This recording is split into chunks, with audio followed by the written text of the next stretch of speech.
네, 여러분 안녕하세요. 오늘 제가 재밌는 책 한 권 가져왔습니다. 제목부터 한번 보시죠. 잘 보일지 모르겠습니다만, 역적 모의. 제목, 역적 모의. 저도 사실은 이 단어가 늘 입에서 뱅뱅 돌고 있었습니다. 역적 모의. 김대중 대통령 사진이 있고요. 김정일이죠, 이게. 김정일이. 또 노무현 대통령 사진이 있습니다. 천안함인가요? 천안함입니다.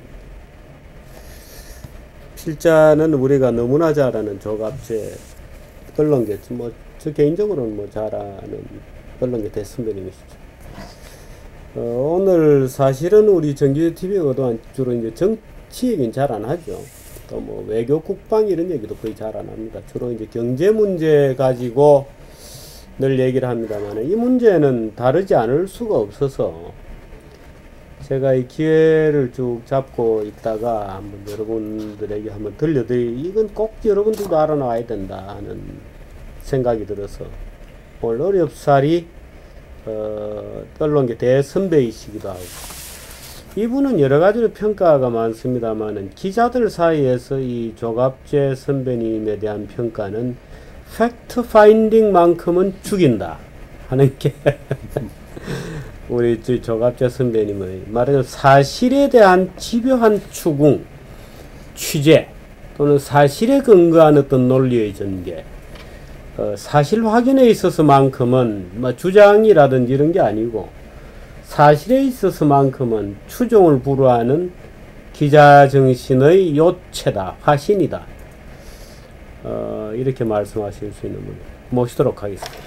안녕하세요. 네, 어서 너무 과찬을 많이 해주셔가지고 미안합니다. 아닙니다. 사실이 참 요즘 이 기자들이 왜 그렇게 됐습니까? 요즘 기자들은 사실 제가 지금 이제 팩트라는 얘기 드린 것은, 요즘 기자들은 어린 기자나 늙은 기자나 논평부터 하려 그래요. 짧은 생각을 필요하려고 달려들지 무슨 팩트 그 자체에 이렇게 몰입하는 것 같지는 않아요. 왜 그렇게 됐다고 보십니까? 우리도 항상 기자하면서 그런 유혹이 있는데 그게 쉬우니까 그런 거 아니에요? 그 유혹이죠. 그렇죠. 논설을 쓰고 논평을 하고 하면은 뭔가 자기가 좀 높은 데 올라가는 것 같고, 또 이 취재보다는 그게 쉬우니까 그런 것 같아요. 근데 그게 특별히 많아졌지 않습니까? 요즘 우리 언론계의 대유행인 것 같고, 그게 하나의 경향성이고. 근데 메인 뉴스에서 이 마이크를 잡고 이야기하는 이 리포트까지 마지막에 가면 꼭 자기 사견을 붙이는 경우가 많지 않습니까?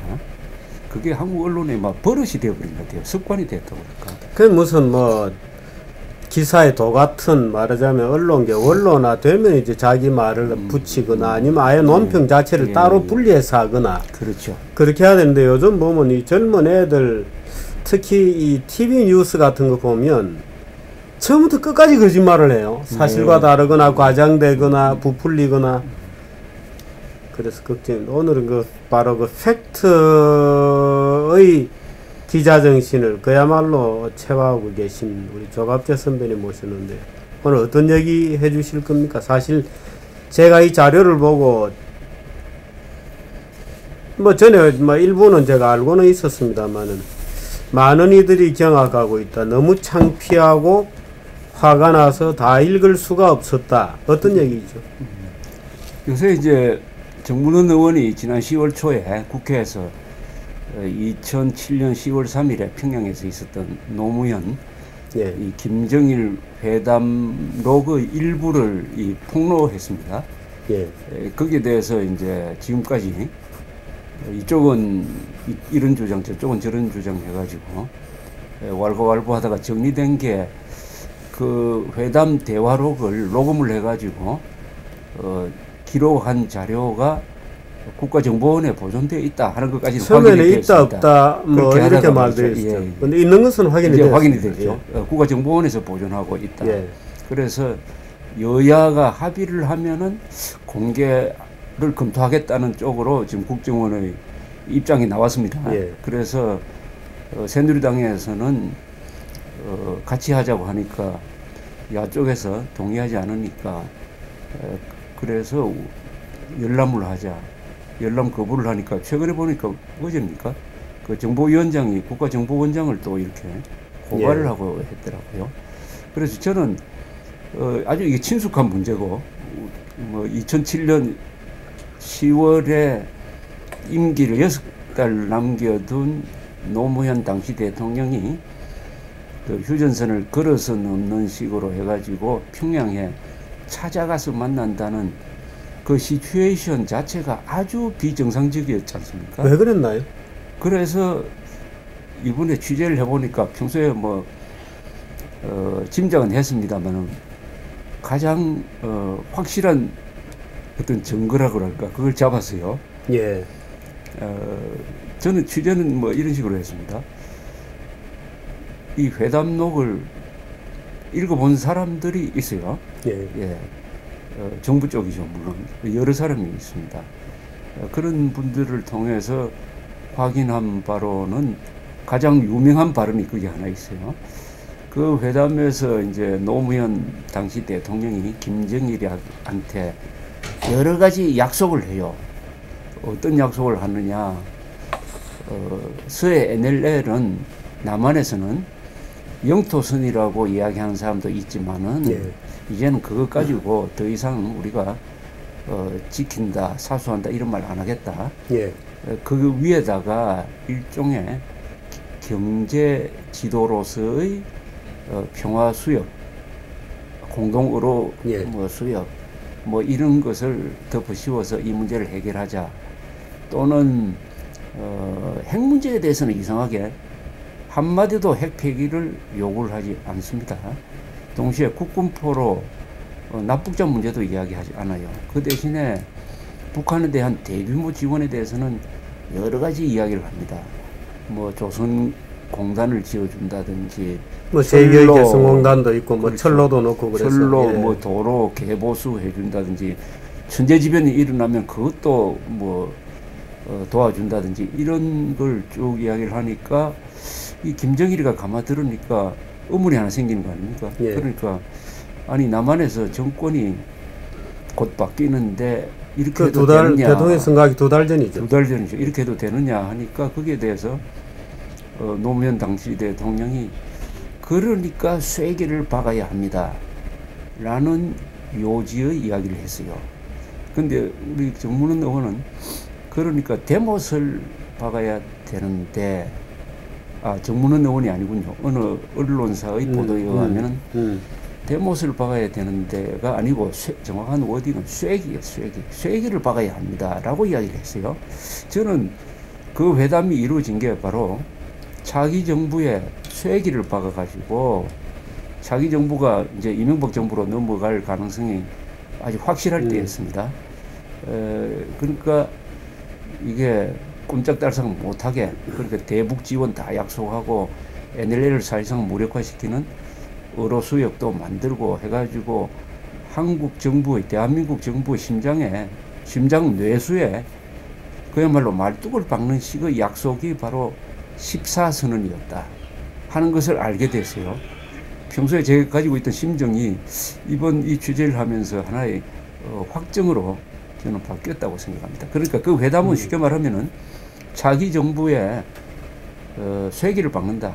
대못을 박아가지고 정권이 넘어가더라도 북한에 대한 퍼주기 그리고 북한 핵은 사실상 용인한다 하는 것을 약속한 회담이었다. 이렇게 그 성격을 규정할 수 있다고 생각해요. 사실 그때 노무현 대통령이 북한에 간다고 할 때부터 사실은 어느 정도 예상은 되었죠. 예. 뭐 그때부터 일부에서는 그 전에도 뭐 NLL 문제가 일부 논란이 되었고 가서 또 퍼주기로 한 금액은 놓고 여러 가지 이제 설이 있는데 작은 설이라고 해도 한 20조 원 정도 되고 많이 보면은 뭐 몇십 조 더 된다 뭐 이런 주장도 있는데 어떻든 그게 이제 말하자면 MB 정부 들어서 제대로 실현이 안 되고 하면서 천안함 터뜨리고 뭐 했던 건가요?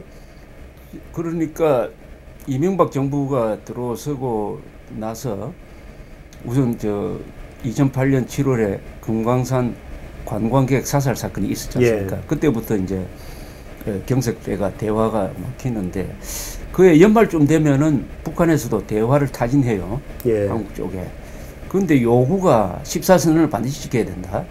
특히 NLL 부분에 대해서 요구가 아주 세게 나오니까 이명박 대통령이 14선언이 도대체 어떤 성격의 약속이었느냐 좀 알아보자 해가지고 국가정보원에서 가지고 있던 대화록을 가지고 와서 읽었다는 거예요. 이 대통령이 읽어보고 깜짝 놀랐다는 거 아닙니까? 야, 이 정도 되면 국민들한테 알려야 되는 거 아니냐. 그래서 참모들도 읽기 시작을 했는데 뭐 알리지 않고 다만 이명박 대통령은 14선에서 약속한 것을 지키지는 않았죠. 실천을 하지 않았죠. 그러니까 북한에서 계속 지금까지도 14선은 실천하라 그러잖아요. 그죠? 문재인 후보가 실천하겠다는 거죠. 이걸 실천한다는 것은 어떻게 보면 국가 반역을 실천한다는 거하고 비슷한 건데, 그래서 이명박 정부가 실천하지 않으니까 거기에 대한 일종의 보복으로서 경고. 천안함, 연평도 사건이 일어났다고 봅니다. 저는 크게. 그런데 이 단독 회담이라고 하지만 단 둘이 만나는 건 아니거든요. 그게 다 배석자가 있고, 뭐 그게 원래 순회급 회담에서는 뭐 그게 관례인데, 그걸 정리를 해보니까 이렇게 돼 있어요. 그러니까 노무현 쪽에서 김정일 쪽으로 뭐 약속하고 퍼주기 한 거 이게 너무 많아요. 그걸 정리를 하면 이렇습니다. 우선 그 태도가 김정일 앞에서 노무현이가 하는 발언의 이 내용이 매우 이게 굴욕적이고 굴종적이에요. 마치 상하관계처럼. 그 다음에 NLL을 영토선으로 는 유지하지 않는다. 공동 어로 수역을 만든다 하는 제안. 그렇게 하니까 김정일이가 그러면은 그 관련법을 폐기하시오라는 이야기를 합니다. 그 다음에 이런 내용의 대화가 있어요. 뭐냐, 이런 투어 이야기를 합니다. 노무현이. 참 믿어지지 않겠지만 위원장께서는 우리가 뭘 하느냐고 하실지 모르지만은 우리도 열심히 하고 있습니다. 예컨대 최근 여론조사를 보니까 대한민국의 안보상 가장 위험한 나라로 1등이 미국이 꼽히고 2등이 일본, 3등이 북한입니다. 이것은 10년 전에는 상상할 수 없었던 일이었습니다. 이거는 우리가 자주 외교와 민족 공조를 열심히 한 덕분입니다. 이런 이야기를 해요. 간단하게 이야기하면 한국이 친북 반미화된 것을 마치 자랑하는 것처럼 이렇게 이야기를 합니다. 그러니까 말하자면 그런 노력을 우리가 했다. 그렇죠. 그러니까 그걸 인정해 달라. 근데 그 이제 구체적으로 이런 이야기하죠. 주한미군이 수도권에서 나가게 됐습니다. 그리고 전시작전권을 환수하게 됐다. 그 말하자면 주한미군의 역할이 약화됐다는 이야기죠. 그 다음에 아주 그 중요한 이야기가 나와요. 5029 계획이라는 게 있어요. 그 당시에는 그걸 개념 계획이라고 했습니다. 즉 구상만 하고 있었다. 그런데 미국 쪽에서 북한의 급변 사태가 일어나면은 한미 동맹 차원에서 대응을 해야 되는데 이것을 작전 계획으로 업그레이드를 하자 해가지고 우리한테 협상 제의가 들어왔어요. 여기에 대해서 노무현 대통령이 브레이크를 걸었습니다. 김정일이한테 이런 취지의 이야기를 해요. 5029는 전쟁하자는 계획인데 내가 들어서 막았다. 이런 이야기를 해요. 근데 그 김정일이 누구냐? 김정일이가 교전 중인 우리의 적의 적장 아닙니까? 그러니까 노무현 씨는 국군 통수권자 아니에요. 그러니까 적장 앞에 가가지고 동맹군을 비판을 하면서 이 말 자체가 이게 과장된 거예요. 5029는 전쟁하자는 계획이 아니고 북한에서 급변 사태가 나면은 한미군이 수습 차원에서 어떤 식으로 대응해야 될 거냐 하는 계획인 것입니다.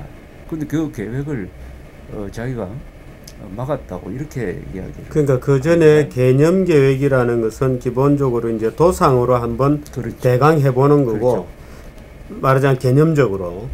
근데 그 작전 계획이라고 하면 실제로 이제 말하자면 부대를 어떻게 움직이고 하는 이제 좀 구체성이 있는 계획입니다. 그렇죠. 그쪽으로 이제. 근데 북한의 급변 사태, 예를 들어서 김일성이가 죽는다든지 쿠데타가 난다든지 지금도 그 가능성이 있는 거잖아요.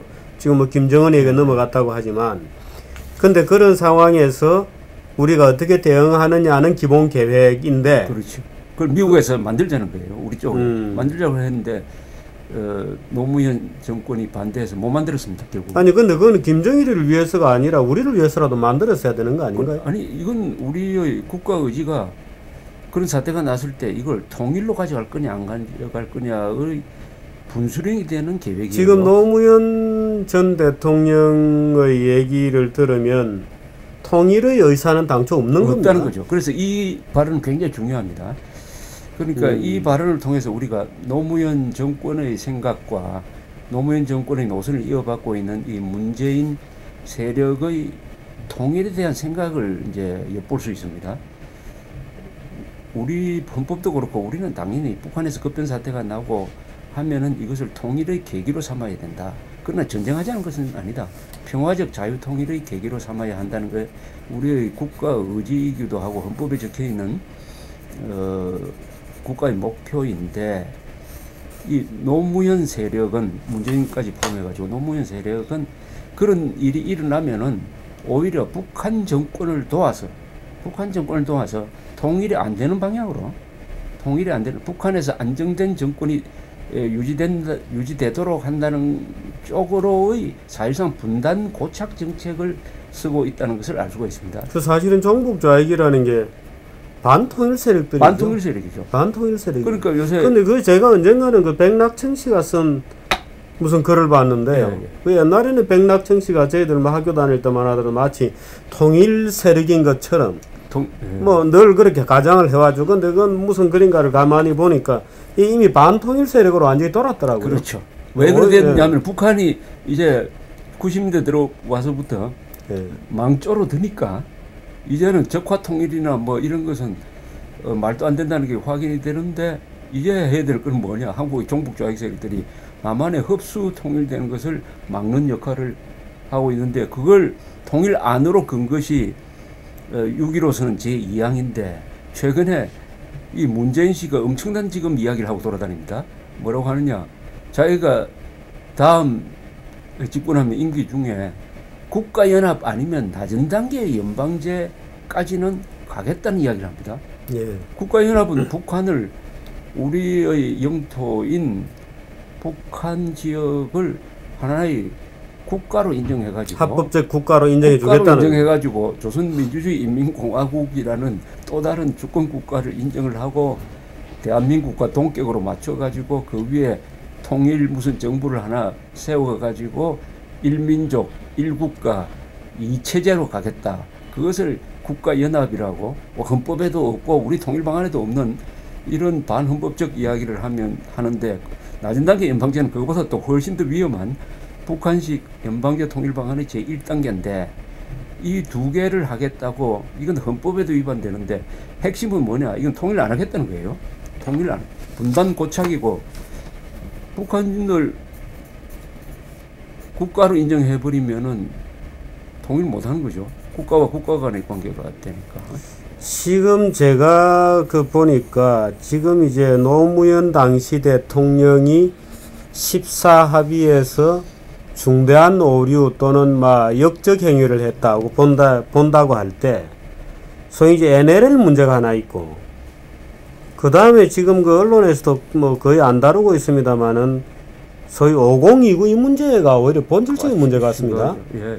그러니까 5029를 반대했다, 작전 계획으로 업그레이드 하는 것을 반대했다는 것은 그야말로 통일을 포기했다거나 하는 이런 얘기인데, 이건 굉장히 중요한 문제입니다. 그런데 이게 결국 이명박 정부 들어와서는 작전 계획으로 업그레이드 된 거죠. 업그레이드 됐습니다. 그리고 이명박 정부의 공인데, 그걸 뭐 공식적으로 발표하고 뭐 자랑하지는 않는데, 이명박 정부가 발표하지 않지만은 남북 관계에서 몇 가지 중요한 일을 한 것 중에 이게 하나죠. 예. NLL 문제는 뭐 며칠 전에 누군가요? 그 변희재 그 대표하고 또 저 누구죠? 그 진모라고 하는 그 친구하고 뭐 여러 가지로 논란이 있다 그런데, NLL을 저도 지도를 한번 봤었어요. 근데 뭐 저도 뭐 주요 인사한테 설명을 들었습니다만 NLL을 북한이 요구하는 대로 무슨 공동으로 수역으로 만들고 나면 그 공동으로 수역도 아니고 연평도 이런 우리 서해 오도에서 뭐 회랑을 따라서 우리가 다니게 되게 돼 있더라고요. 그렇죠. 그러니까 완전히 이건 뭐 영토에 대한 말하자면 통행 이런 거 뭐 다 포기해 버리고 사실상 북한 땅으로 내주는 거하고 같은 결과가 되게 돼 있더라고요. 그런데 이 지금 NLL은 선입니다, 그죠? 예. 이 선을 지키는데도 이렇게 분쟁이 많아요. 그런데 공동 의료구역을 만든다면은 우리 김장수 국방장관이 제의한 거는 NLL을 가운데 두고 등거리 면적, 등거리, 예. 남북 등거리 선을 기준으로 해가지고 그치하고 했습니다. 그 자체도 문제예요. 그것도 절대 해서는 안 되는데 북한이 제의한 공동어로 수역은 NLL 남쪽에 우리 바다에다가 설치하자는 거예요. 이건 완전히 영해를 가져가겠다는 거 아닙니까? 이제 그리 되면 인천 앞바다까지 네, 바로 네. 뚫린다는 그러니까 건데 이것은 공동어로 수역 자체가 분쟁 지역화하는 거죠. 이게 면으로 만들어 놓으면은 자 북한 어선, 우리 어선, 또 우리 군함, 북한 군함이 들어와서 뒤엉켜 버릴 거 아닙니까? 또 북한은 어선과 뭐 군함의 구별이 안 되고 어선 상선이 다 무장하고 다니는데 그 일일이 근무 검색한다. 이 자체가 분쟁 수역화 돼 버리는 거예요. 그것을 의도하면은 어떻게 되느냐? 이 인천공항도 가깝고 인천항도 가깝고 이렇게 되면은 서해안이 불안해져 버리지 않습니까?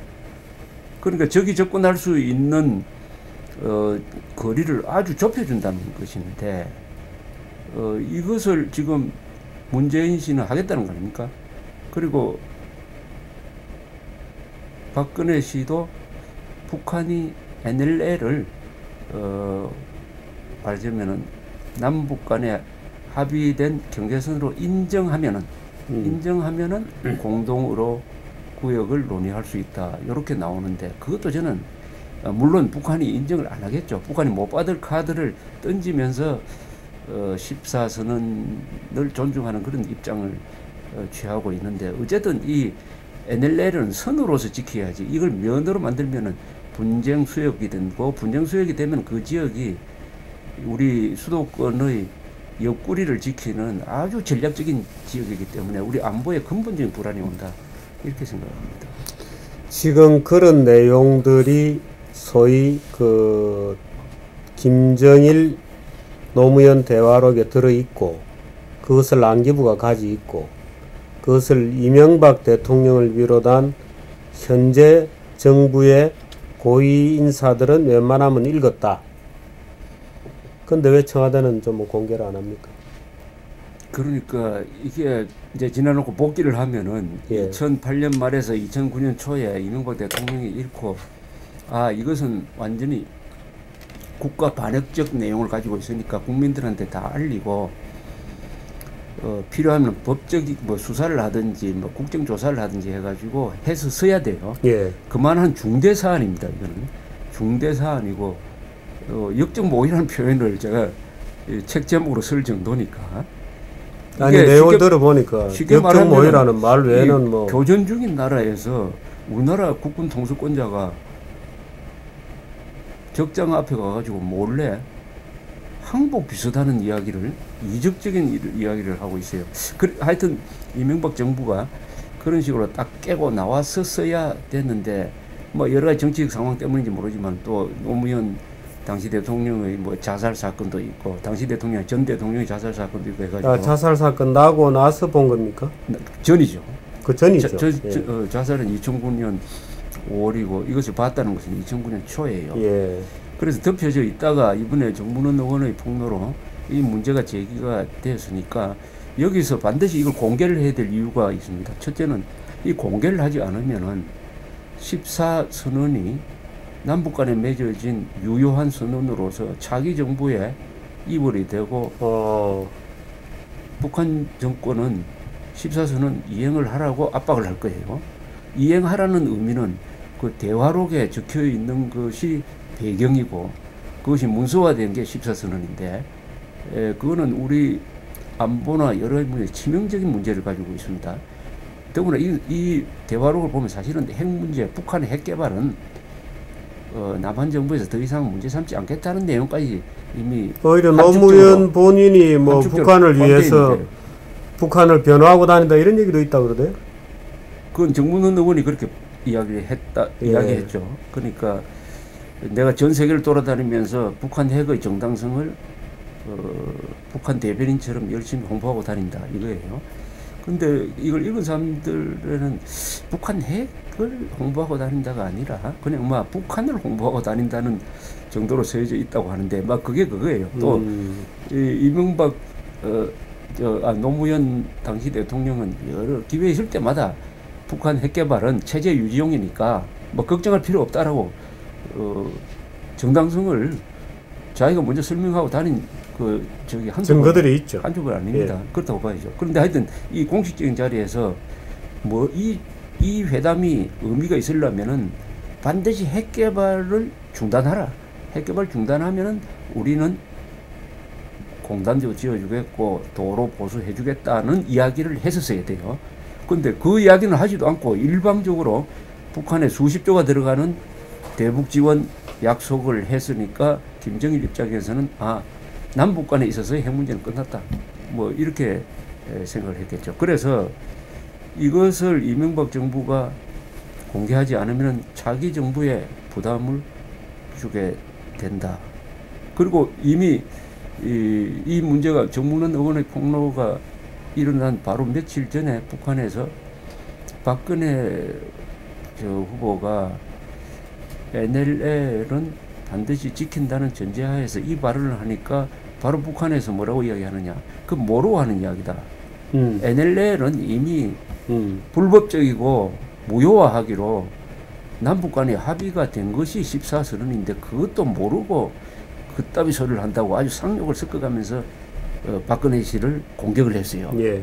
그래서 정문원 의원이 거기에 대한 대응으로서 이런 폭로를 하는 형식을 취했는데 이게 문제입니다. 6.15 선언도 문제고 이 14선언을 지킨다는 것은 대한민국의 안보와 뭐 법치, 이념 이런 것을 해체한다는 의미가 포함되어 있기 때문에 반드시 이 경우에 정부가 공개를 해가지고 국민들한테 알도록 하고 그 국민들의 여론에 기초해가지고 여기에 대해서 무효선언을 하든지 뭐 해야 된다고 생각합니다.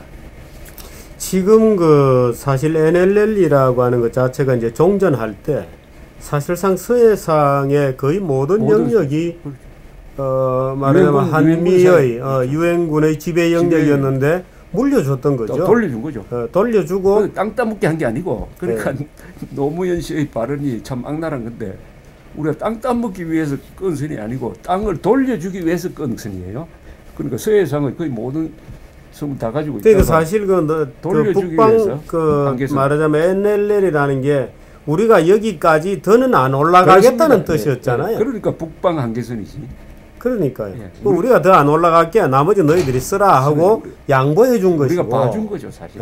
그러니까 70대까지 고맙다 감지덕지 해가지고 입 닫고 가만히 있었지 않습니까 북한이. 그러다가 나중에 7.4선언이었던가요? 그게 70년대부터 그래서 북한이 그 선을 인정했던 거죠. 인정했던 거죠. 그러니까 그때까지 70대까지는 아무 문제가 없었어요. 그때 이제 해군력이 좀 증강되니까 70년대부터 그것을 안 지킨다는 힘을 협박을 하다가 그 다음에 이제 1991년에 남북 간이 합의한 남북 기본 합의서에 이제 분명히 확실하게 했죠.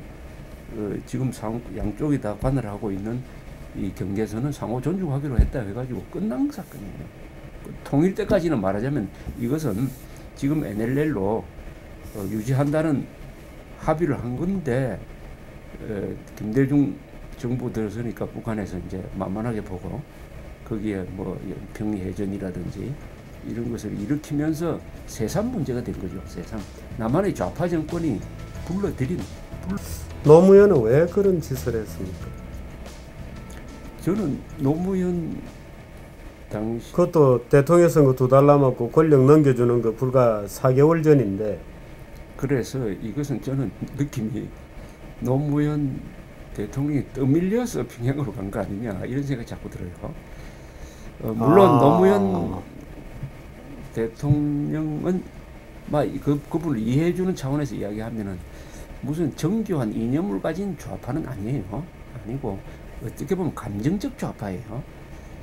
자기 그 부인의 뭐 장인의 역할이나 뭐 이런 것도 있고 해가지고 그런데 그 주변에 있었던 청와대 주변에 또는 이 권력의 핵심부에 있었던 이 386이라고 할까 상당히 극좌적인 성향의 참모들 속에 둘러싸여 있었어요. 저는 이렇게 생각합니다. 그 참모들과 노무현 대통령을 연결하는 고기에 접점에 문재인 씨가 있었다. 비서실장으로서. 그래서 당시에 안보 참모로서 일했던 사람들이 가끔 이런 이야기를 해요. 노무현 대통령한테 한미관계라든지 이런 거에 대해서 아주 직언을 하면은 아주 쉽게 받아들인다는 거예요. 근데 시간이 지나면은 또 왼쪽으로 가는 거예요. 그 사이에 주변 참모들이 와가지고 설득을 하고 해가지고 자꾸 왼쪽으로 간다는 거예요. 예컨대 2006년 10월 9일 날 북한이 핵실험을 했습니다. 그때 노무현 당시 대통령이 이제는 우리가 과거 정책을 계속 할 수 없다 하라고 상당히 강경한 이야기를 해요. 그러다가 아무것도 안 합니다. 그 말을 지키지 않아요. 그래서 뭐 금강산 관광은 계속하고 달라진 그것도 아마 주변에서 측근들이 와가지고 노무현 씨를 말린 것 같아요. 물론 바깥에서 김대중 전 대통령이 또 햇볕 정책은 유지돼야 된다고 해가지고 계속 경고 압력을 넣은 적이 있습니다. 그래서 아마도 노무현 둘러싸고 있는 이 좌경적 거의 극좌적 성향의 참모들이 이제는 이명박 대통령 쪽으로 이명박 후보 쪽으로 정권이 넘어가는 게 확실하니까 이제는 쇠기를 박자 하나의 도구로서 노무현 당시 대통령을 한테 이야기가 근사하게 했겠죠. 이거 민족적 사업을 임기 전에 해 두셔야 됩니다.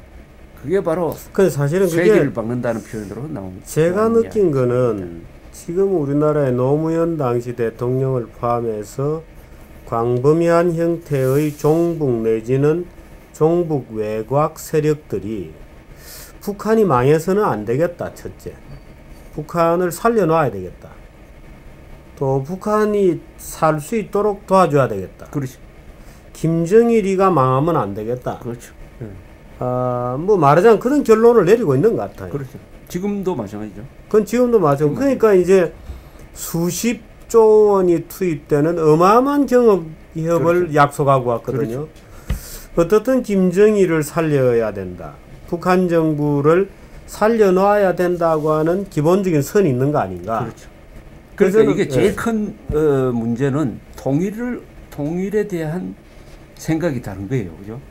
이게 대한민국 수호 세력이라고 저는 이야기합니다만 그 사람들은 뭐 우파라고 불러도 좋고 보수라고 불러도 좋은데 이 사람들은 우리는 기회가 있으면은 반드시 북한을 통일을 해가지고 북한 지역까지 민주공화국으로 만들어가지고 헌법 1조의 대한민국은 민주공화국이다 하는 것을 실현하는 것을 우리의 목표로 두고 있으니까 근데 헌법 제4조에 적혀 있듯이 평화적 자유통일을 우리는 지향을 하고 있습니다. 헌법이 명령하는 방향이에요. 그런데 김대중 세력, 노무현 세력 이 사람들은 북한 정권의 온전, 북한 정권을 유지해야 된다. 북한 정권을 흔들어서는 안 된다. 그러면 무슨 방법이 있느냐? 그래도 통일이란 말은 거둘 수가 없으니까 북한에서 내놓은 1국가 2체제 연방제 통일 방안 그걸 받아들인 거죠. 연방제 통일을 받아들이면은 북한 사회주의 독재를 그대로 유지하고 남한은 자유민주주의 그대로 유지하면서 그 위에다가 요게 문제죠. 그 유지하는 건 지금도 그걸 유지하는데 여기다가 또 통일 반대 세력이라는 이야기는 듣기 싫으니까 그 위에다가 통일 국가를 걸자는 거예요. 그게 고려민주 연방공화국이다. 아니 세상에 체제가 다르고 이념이 다른데 어떻게 통일되느냐. 그런데 통일했다고 하자는 거예요. 여기서부터 이제 기본적인 사기극이 나오는데, 북한은 그러나 옛날부터 연방제를 주장할 때부터 이것은 북한은 생각이 달라요. 연방제 주장하는 것은 그냥 분당 고착하자는 게 아니라 적화 통일하자는 거예요. 예. 그렇죠. 그러니까 그럼 북한의 속셈을 제일 확실히 알 수 있는 것은 노동당 규약이에요. 북한은 헌법은 그건 아주 아무것도 아니고 헌법 위에 노동당 규약이 있고, 지금 뭐 연방제 이거는 북한 사람들은 연방제 모릅니다. 탈북자들한테 연방제 들어본 적 있느냐 하면 모른다 해요. 이 연방제는 뭐냐? 대남용이에요. 대남용. 예. 그러니까 북한 사람들이 오로지 아는 것은 노동당 규약. 노동당 규약은 뭐냐? 북한 조선 노동당의 목표는 전국의, 그러니까 한반도 전체의 사회주의화다. 전 사회의 주체 사상화다. 이렇게 딱 되어 있습니다. 그것이 그 밑에 하나의 전술적 사회 차원에서 속임수로서 존재하는 게 연방제고, 그것은 일민족, 일국가, 이체제라고 해가지고 대한민국과 북한이 하나의 지방정부로 내려앉고 내정만 하고 그 위에 통일정부가 하나 생겨가 요게 군사 외교를 담당한다. 그건 자기들이 하겠다는 거죠. 그렇죠. 그 썩은 정권이. 문제는 요것을 제안하면서 여기에 이제 단계를 거는 거죠. 뭐냐? 우리 연방제 하는 마당에 주한미군 왜 있어야 되느냐? 한미동맹 필요 없다. 국가보안법 폐지하라. 요것을 주장하기 위한, 결국 한미동맹을 해체하기 위한 걸로 연방제를 주장하는데, 이 연방제를 6.15선언 제2항에 받아버렸다는 거죠. 그런데 예를 들어서 김대중의 햇볕 정책 이후에 말하자면 지금 아주 그 악성의 햇볕 정책이라는 말은 아주 레토릭으로서는 그럴듯했어요. 뭐 햇볕을 가지고 외투를 벗긴다, 뭐 이제 이런 식의 아주 레토릭이 그럴싸했는데, 지금 노무현 전 대통령이 NLL을 사실상 포기하고 5029 개념 계획을 작전 계획으로 업그레이드하는 것을 저지하고, 또는 소위 우방에 대한 어떤 적대감이 오히려 1번이라고 자랑할 정도가 되고 북한 정권에 수십조 원을 퍼주기로 한 것을 보면 왜 그랬을까요? 북한에 어떤 빚이 있었을까요? 개인적으로 종북들이 일반적으로 가는 노무현 그 자신은 뭐 약점이 잡혔다든지 하는 관계는 아니라고 봅니다. 예. 그 노무현 세력을 둘러싸고 있는 그 세력이 지금 나는 문재인 씨를 둘러싸고 있다고 보는데, 그런 아주 활동성이 강한, 나이는 지금 한 40대 정도의 이 세력, 그걸 우리가 뭐 386이라고 그러지 않습니까? 그죠? 예. 386 하면은 뭐 흔히 주사파라고 하면은 이게 무슨 철학파도 아니고 주체사상, 쉽게 말하면 김일성 숭배자들 아닙니까? 그런 사상이 기본적으로 젊었을 때 머리에 들어온 이 세력이 하나의 코어 그룹이 되는데, 이 세력도 참 북한이 무너지면 자기들의 정치적 입지나 그동안의 논리 전체가 함몰되므로 자기가 살기 위해서 북한도 살려놔야 된다 그런 심리적 구조가 있겠죠. 하는 심리적 구조가 있겠죠. 근데 이 세력은 아주 그 안으로 들어가 보면은 난감할 거예요. 왜냐하면은 대한민국의 이 자유민주주의, 자본주의 혜택을 받으면서 사는데, 머리는 그런 젊었을 때 주체사상 같은 이런 세례를 받아 놓으니까 이 몸과 정신이 분리되어 버리지 않습니까? 그죠? 그래, 이 관념의 유의를 계속 끝없이 펼쳐야 되는데, 그게 뭐 학자면은 국가에 주는 손실이 별로 없을 텐데, 이게 정권을 잡아버리면 그게 정책화된단 말입니다. 그 정책화라는 게 바로 14선 같은, 또는 이 노무현, 김정일 대화와 같은 걸로 나오는 거예요. 지금 우리가 노무현, 김정일 대화록을 공개하도록 요구할 것, 그죠? 그렇죠. 우리 요구를 해야 되는 것 같습니다. 아무리 봐도 이 문제는 뭐 저는 이게 대선 전에 나와야 된다고 봐요. 예. 그렇게 해야 국민들이 판단하죠. 올바른 판단을 할 수 있지 않습니까? 그러니까 쉽게 말하면 노무현, 김정일의 그 희한한 대화에 기초한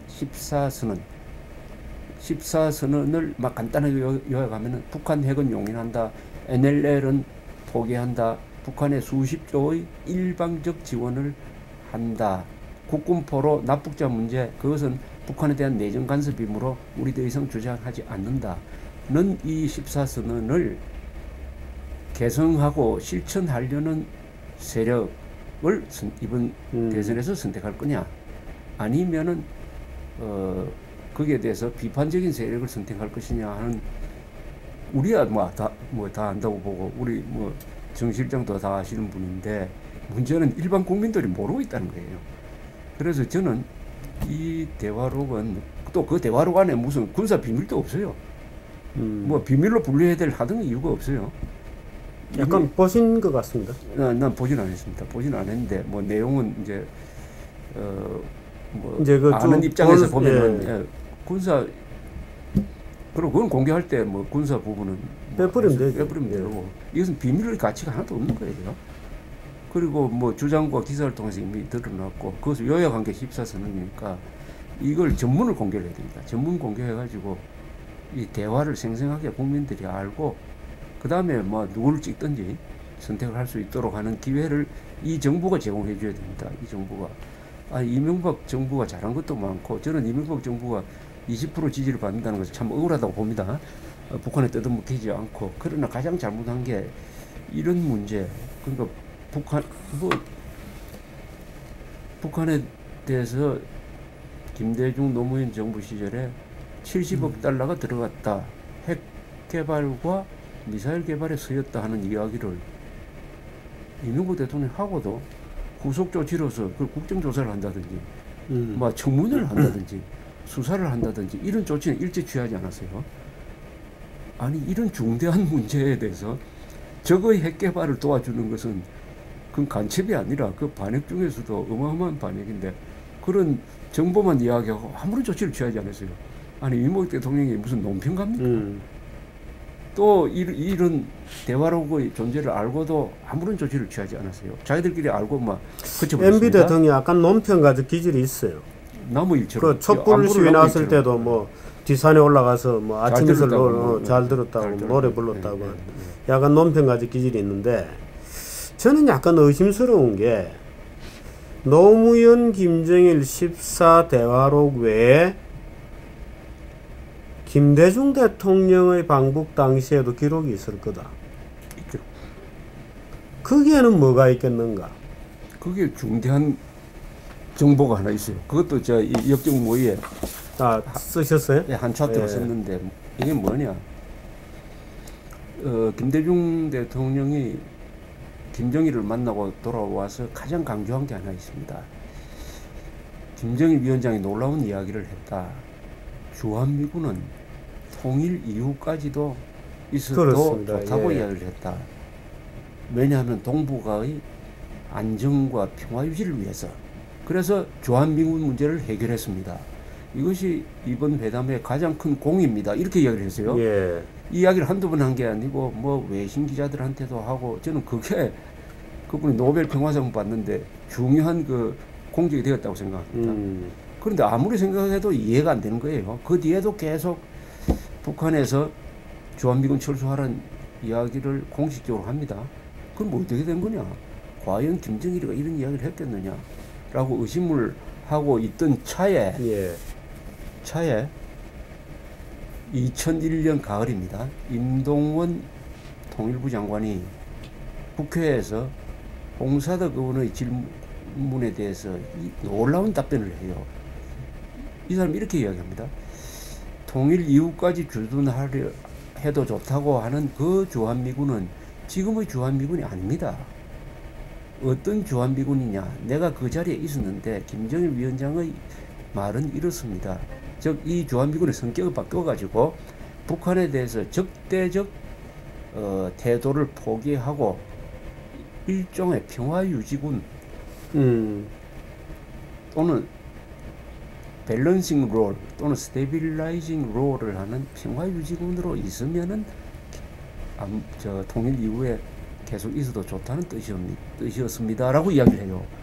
그러면 김대중 대통령이 그 전에 한 이야기는 거짓말이라는 이야기예요. 그렇게 전달했어야지.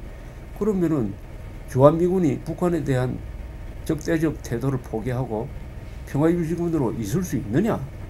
아니, 한미동맹 하에 주한미군의 역할은 북한군의 재남침을 저지하기 위한 걸 목적으로 있는데 그 북한을 적대적으로 보지 않는다. 평화 유지만 한다는 것은 남북한 사이에서 중립한다는 뜻 아니에요. 그렇습니다. 예. 그러면은 주한미군이 있을 필요가 없어요. 만약 그런 합의를 정식으로 해가지고 미국에 통보하면은 미국은 한미동맹 해체로 갈 겁니다. 우리 그럼 너 당신들 잘 해보라고. 이미 뭐 적대관계 해소했다고 하니까 주한미군 왜 있어야 되느냐. 나갈 거예요. 그런데 그 뒤에 제가 자세히 알아봤습니다. 더 자세한 기록이 임동원 씨가 2009년에 쓴 피스메이커라는 회고록에 나옵니다. 예. 어떻게 이 합의 과정, 이런 쉽게 말하면 주한미군 중립화에 대한 합의예요. 중립화는 괄호하고 주한미군 무력화에 대한 예. 합의를 어떻게 이게 이루어졌느냐 하는 과정을 보면은 김대중 씨가 그런 아이디어를 북한에 던지고 김정일이가 받아가지고 2000년 6월 13일 오전에 14일 오전에 딱 만났을 때 김정일이가 김대중 대통령의 그 아이디어를 자기가 전폭적으로 지지합니다는 식으로 해가지고 두 사람이 합의를 하는 거예요. 합의를. 그런데 돌아와가지고는 앞에 전제적으로 빼버리고 김대중 대통령은 이 주한미군이 계속 있어도 좋다고 이렇게 거짓말입니다. 이거. 거짓말을 하게 되는 거죠. 자, 그러면은 이게 거짓말로 끝나느냐? 저는 그 뒤에 노무현 정권이 한 한미연합사 해체, 전시작전권, 그 사람 표현으로는 환수고 정확한 표현은 전환인데 이것이 바로 주한미군을 무력화시키는 1단계라고 생각합니다. 1단계. 그러니까 제2단계는 문재인 씨가 집권하면 이루어질지 모르죠. 참 이게 지금 우리 모처럼 이 조갑재 선배님 모시고 지금 여러 가지 얘기를 합니다. 하다 보니까 참 깝깝해집니다. 깝깝해지고 어쩌다가 이렇게까지 왔나 하는 느낌이 좀 들고, 어떻든 지도자가 되면 그때는 이게 격이 좀 달라져야 하는 것인데 왜 이게 그야말로 막대 먹은 뒷골목의 얘기 같은 수준의 언행과 사고와, 무슨 누구라도 예를 들어서 뒷골목 막걸리 집에 앉아가지고 남북 관계를 할 수도 있고 전쟁을 몇 번씩 할 수도 있고 그렇죠. 근데 명색이 국가의 미래를 책임지는 대통령이 그런 사고의 수준에, 말하자면 국가 이성이 아니고 그런 사고의 수준에 머물러서 국정을 수행하고 가서 서명을 하고 합의를 보고 온다고 하는 게 이 대화록, 녹취록 뭐 이런 데서 우리가 읽어봐야 된다고 하는 것 자체가 참 우리 정치의 어떤 수준, 또 우리 사회의 어떤 정치의 어떤 이면에 있는 어떤 묘한 그 뒤틀린 뭐라 그럴까요? 일단 컬트 비슷한,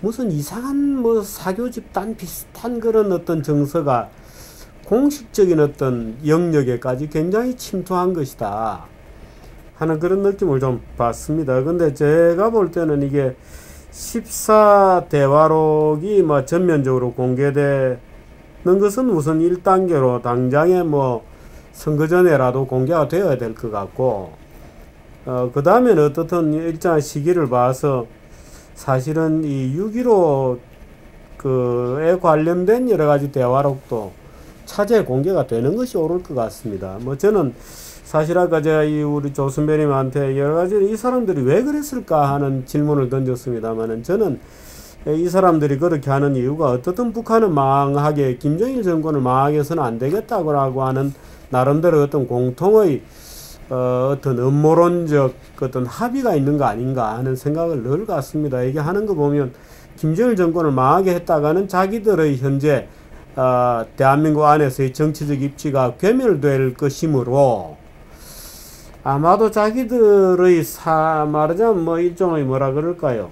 김정일이라고 하는 카운터파트를 세워놔야 여기에서 자기의 입지가 있다고 생각하는 그런 종류의 삼류 종북의 어떤 그런 것들이 있다 이렇게 보는데, 마지막으로 뭐 꼭 뭐 못하신 얘기나 뭐 당부하고 싶으신 얘기 있으시면 한마디 해주시죠. 근데 이런 문제를 이해하는데 제일 중요한 게 역시 사상이라고 생각합니다. 예. 사상, 이념. 그래서 한반도에서는 이런 문제나 이 정치 문제를 보는데 이 사상적으로 보는 거, 그게 가장 정확하더라고요. 이념이란, 그 사상이나 이념이라는 게 어떤 복잡한 문제를 보는 관점이니까. 가치관이니까. 그렇습니다. 이게 가치관이니까. 그래서 한반도에서는 이념이 가장 큰 전략이다. 우리 황장엽 선생이 아주 그 이념을 잘 그 규정을 해주시던데, 이념은 공동체의 이해관계에 대한 자각이다. 또 이념은 자기 정당성에 대한 확신이다. 그 이념이 왼쪽에 있든 오른쪽에 있든. 그런데 이 문제는 남한의 종북 좌익 세력들은 이 동구 공산권 소련이 무너지기 전에는 그것을 자기의 신념으로 확신을 했을 거예요. 그러나 공산권이 무너져 버리니까 현실에서 이제 떨어져 가지고 하나의 관념으로서 존재하게 됐는데, 그런데 열심히 해가지고 정권을 잡았다. 이러니까 완전히 이게 어떻게 보면 정신 이상적인 행태가 나오는 거예요. 정신 이상적. 근데 공산주의, 뭐 우리가 좌파라고 하면은 결국은 공산주의적 생각의 핵심은 계급투쟁적인 생각, 유물론적인 생각, 이런 게 다 합쳐져 있는데, 한마디로 이야기를 하면은 인간이기를 멈추게 하는 사상입니다. 예. 공산주의가 머리에 들어오면은 인간이기를 다 포기해야 돼요. 사람 죽이는 것도 혁명을 위해서는 불가피하다. 대한항공 폭파 사건 노동자를 다 죽이는 거, 이게 우리 생각으로는 야, 노동자의 천국에서 어떻게 한국 노동자가 탄 비행기를 폭파시켰느냐 할지 모르지만은, 김정일이가 지시한 것은 그게 외국 사람이 탄 비행기를 폭파시키면은 나중에 국제 문제가 되니까, 글쎄. 우리 노동자가 탄, 한국 노동자가 탄 비행기를 골라서 폭파시킨 거예요. 이게 이념인 것이죠. 근데 이 이념의 세례를 받은 이 종족들이 지금 남한의 종북 좌파 세력으로서 문제는 정권을 한번 잡아봤고 앞으로도 정권을 잡을 가능성을 지금 우리가 열어놨다. 이런 문제에 봉착하면은 자꾸 저는 조지 오웰 생각이 나요. 1984년을 쓴 영국 소설가 조지 오웰이야말로 공산주의에 대해서 가장 깊게 들여다본 사람인데, 이 사람이 이런 이야기를 했습니다. 그러니까 이게 지식인들은 관념의 유의를 끊임없이 할 수 있다. 그러다가 정신을 차릴 때가 있다. 언제냐? 전쟁이 났을 때다. 예. 쉽게 말하면 이런 관념 유의를 계속 하다가는 전쟁이 날 수도 있다. 전쟁을 부를 수도 있다. 또는 전쟁 다음으로 심각한 경제 공황을 부를 수도 있다. 그때 되면은 관념이 현실하고 부딪혀가지고 그때 정신 차릴 거다. 문제는 그 사람들이 정권을 잡은 사람이면은 그 사람 정신 차린다고 우리 공동체가 같이 휩쓸려가지고 파괴되어서는 안 되겠다. 뭐 이런 생각을 합니다.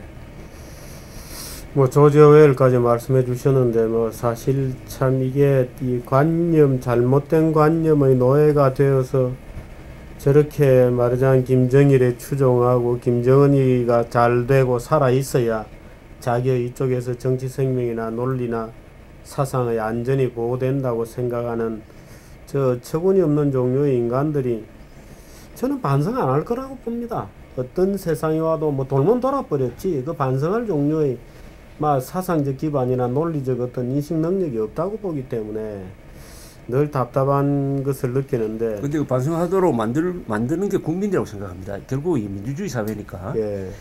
유권자들이 똑똑해져 버리면 되는 거죠.